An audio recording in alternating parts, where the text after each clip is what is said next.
podcast Plein Potentiel, il est destiné à te libérer. Ma mission, c'est que tu t'autorises à te réaliser à tous les niveaux.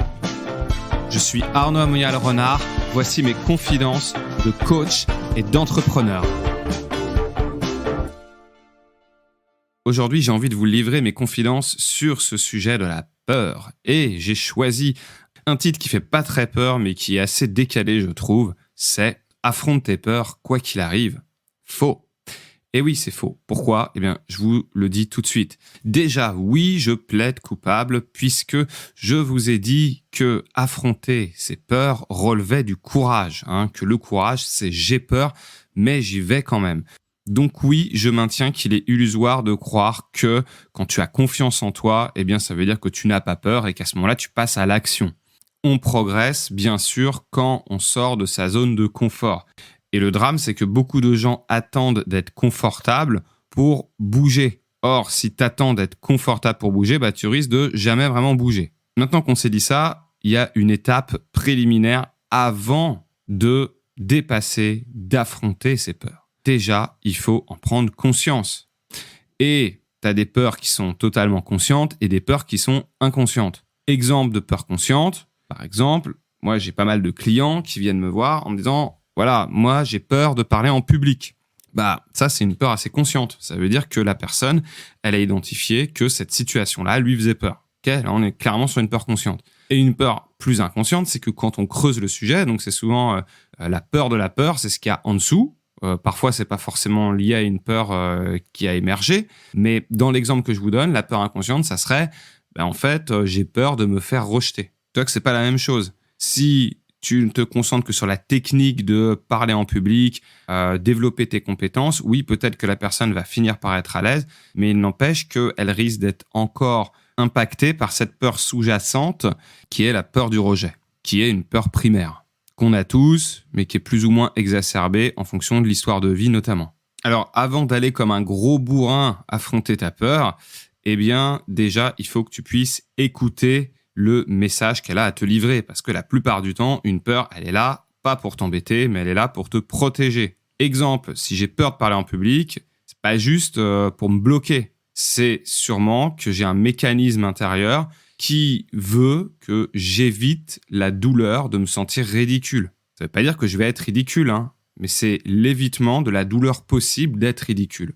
Et quelque chose de plus direct, si j'ai peur des chiens, par exemple, parce que je me suis fait mordre, c'est cette peur-là, la peur des chiens que je peux avoir développée, elle est juste là pour m'éviter de ne pas revivre l'expérience. Déjà, quand tu prends conscience de ça, quand tu prends conscience de l'intention positive de la peur, eh bien, la plupart du temps, ça suffit déjà pour sortir de la résistance, recadrer les choses et partir sur une autre perspective. Parfois, ça suffit même à ce que la peur, elle s'en aille parce que tu réalises que c'est lié à quelque chose d'ancien, qui était dans un contexte particulier, précis, et que là, à ce moment-là, ça n'a plus lieu d'être. Et c'est aussi sain et important d'être OK avec l'idée de ne pas dépasser une peur. Tu as des peurs qui sont là pour te protéger du danger. Alors, si tu la dépasses, tu risques parfois de te mettre en difficulté. C'est l'idée de ne pas forcer, par exemple, quelque chose sans tenir compte des étapes.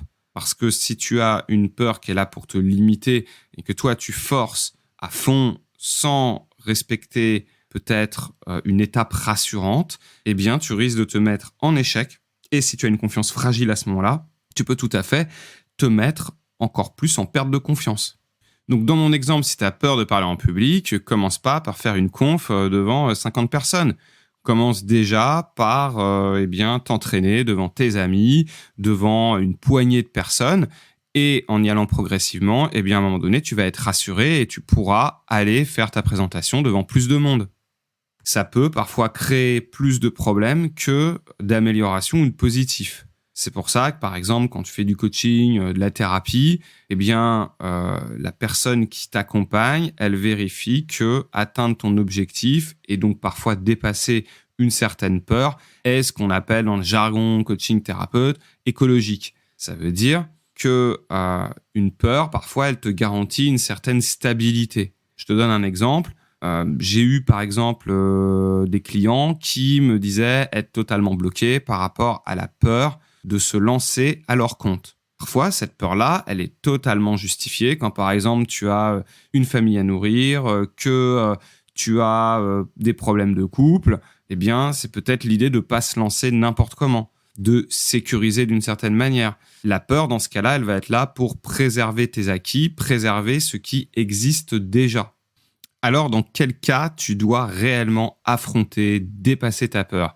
Eh bien, déjà, tu dois distinguer si il s'agit d'une peur fantasme, et donc quelque chose qui est dans ta tête, ou si derrière, il y a un réel danger. Puisque seul le danger est réel, la peur est une construction mentale qui peut annoncer un réel danger ou juste quelque chose de fantasmé. Alors, c'est pas évident de savoir si ce qu'on se raconte, c'est totalement un fantasme ou si c'est quelque chose qui peut vraiment aboutir à des conséquences réelles. Déjà, la première chose à se rappeler, c'est qu'on ne prédit pas l'avenir. Et ouais, quoi qu'il arrive, tu as toujours une part d'incertitude.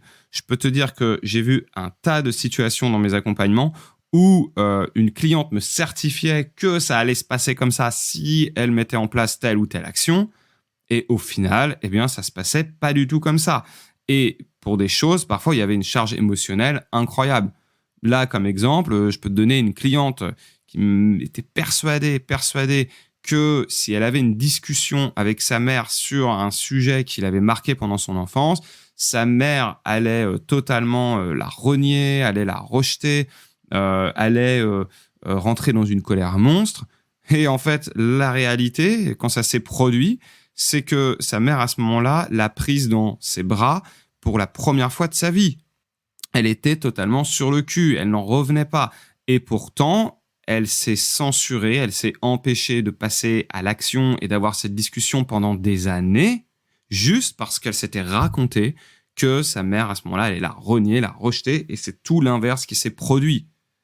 Tu ne prédis jamais l'avenir, tu n'es jamais sûr. Il n'y a que l'action, que le passage à l'action qui va te montrer la réalité. Est-ce que c'était une peur fantasme ou est-ce que c'était un danger qu'il fallait éviter ?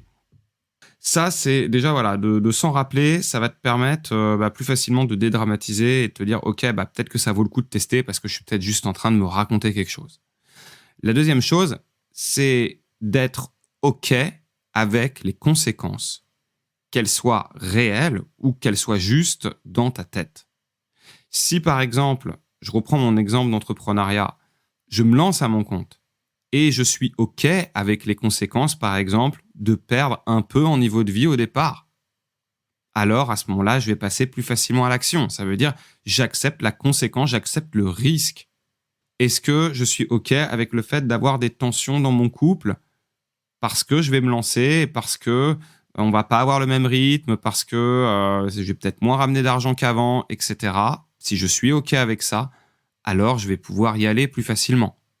Pour pouvoir dépasser sa peur, pour pouvoir affronter sa peur, il faut que tu arrives à différencier s'il s'agit d'un danger ou non. Si c'est pas très clair, te rappeler que le futur, tu le prédis pas et que tu peux pas vraiment savoir, tu n'as que des hypothèses.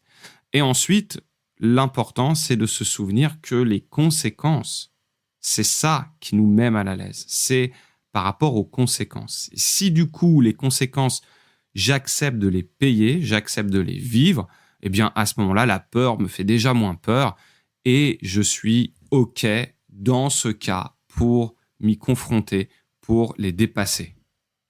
Voilà, si tu as aimé ce podcast et que tu n'as pas peur de t'abonner, d'en parler autour de toi, et même si tu as un petit peu peur et que tu réalises qu'en fait, les conséquences, elles sont plutôt positives parce que si tu valorises ce podcast, il y aura d'autres épisodes. Si tu l'as aimé, eh bien, tu as sûrement envie d'en avoir d'autres. Voilà, je compte sur toi et je te dis à très bientôt. Je te donne tout ce que j'ai, je pars chercher ce qui me manque.